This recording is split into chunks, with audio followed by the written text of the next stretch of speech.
Assalamualaikum warahmatullahi wabarakatuh. Alhamdulillahirrabbilalamin. Assalatu wassalamu ala asrofil anbiya'i wal mursalin wa ala alihi wa sahbihi ajma'in, amma ba'du. Apa kabar anak-anak hari ini? Semoga semuanya dalam keadaan sehat walafiat. Allahumma amin. Berjumpa lagi dengan Ibu Umi ya sebagai pengampu mata pelajaran usul fikih lintas minat kelas 10 MIPA Madrasah Aliyah Negeri 11 Jakarta. Nah, pada kesempatan kali ini Ibu ingin mengajak kalian untuk belajar bersama materi tentang sejarah fikih dan usul fikih. Nah, sebelum masuk ke penjelasan dan diskusi materi, terlebih dahulu Ibu akan menyajikan kepada kalian sebuah gambar. Nah, coba gambar ini diamati. Ya, kira-kira apa yang kalian pahami dari gambar ini? Oke. Nah, kita bisa dilihat di sini. Di gambar ini mereka sedang melakukan kegiatan membaca, ya, berdiskusi. Nah, ilustrasi ini menggambarkan bahwa orang-orang dahulu itu menuntut ilmu, ya, belajar mengkaji ilmu-ilmu agama termasuk di dalamnya ilmu fikih dan juga ilmu usul fikih. Nah, dari sejarah perkembangan fikih dan usul fikih ini kita tahu bahwa ilmu fikih dan usul fikih itu tidak dapat dipisahkan, ya. Dua ilmu ini merupakan satu kesatuan. Ilmu fikih tidak dapat berdiri sendiri tanpa adanya ilmu usul fikih. Begitu juga sebaliknya, ilmu usul fikih juga tidak bisa berdiri sendiri tanpa adanya ilmu fikih. Nah, pada bab sebelumnya tentang materi konsep dasar usul fikih, kalian sudah mengetahui apa itu usul fikih dan apa itu fikih, perbedaan fikih dan juga perbedaan fikih dengan ilmu usul fikih. Nah, baik anak-anak, secara simpelnya ilmu usul fikih itu adalah metodologinya, sedangkan fikih itu adalah produknya. Ya, jadi kalau saat sekarang itu kalian bisa menjumpai buku-buku yang berjudul fikih kontemporer.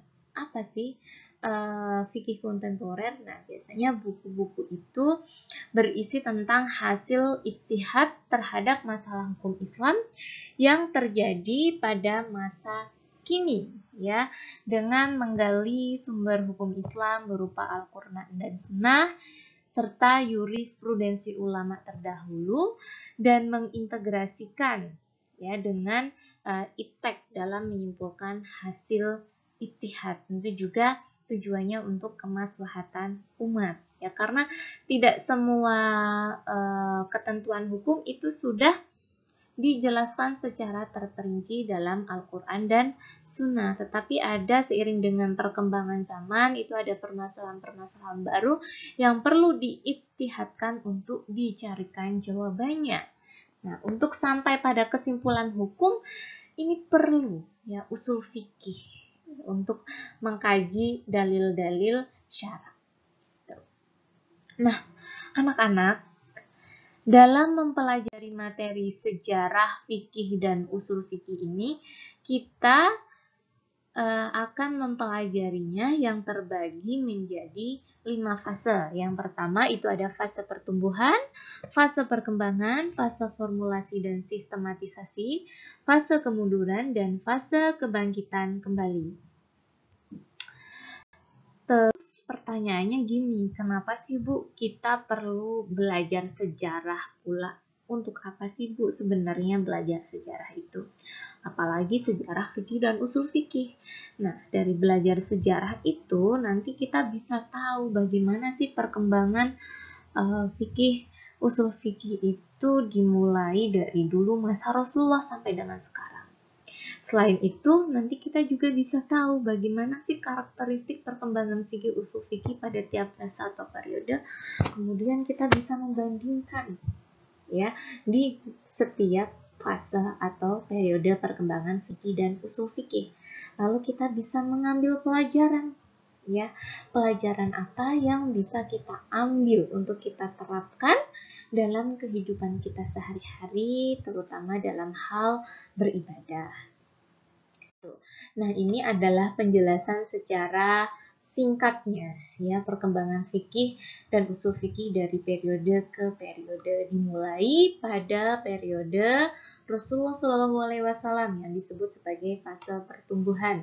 Kemudian fase perkembangan itu dimulai pada awal 11 Hijriah sampai dengan akhir abad 1 Hijriah yang terjadi pada masa periode sahabat. Kemudian fikih dan usul fikih mengalami perkembangan yang sangat pesat, ya, di mana ini terjadi pada periode tabi'in, ditandai dengan munculnya kitab usul fikih yang pertama yang dikarang oleh Imam Syafi'i, yaitu kitab Ar-Risalah. Nah, pada fase ini ilmu fikih dan usul fikih diakui sebagai disiplin ilmu. Nah, pada perjalanannya ilmu fikih dan usul fikih itu juga mengalami stagnasi, ya, atau disebut sebagai periode kemunduran pemikiran usul fikih. Lalu setelah masa stagnasi ini disebut sebagai periode kebangkitan kembali, yaitu pada 13 Hijriah atau abad 19 Masehi sampai dengan sekarang. Nah, ini periode sekarang ini disebut sebagai periode kebangkitan kembali. Nah, anak-anak, supaya lebih jelasnya bagaimana sih karakteristik dari fase atau periode perkembangan fikih dan usul fikih, silahkan nanti bisa dilanjutkan untuk menonton video penjelasan selanjutnya, ya. Baik, kurang lebihnya Ibu mohon maaf. Ibu cukupkan sekian. Wabillahi taufiq wal hidayah. Wassalamualaikum warahmatullahi wabarakatuh.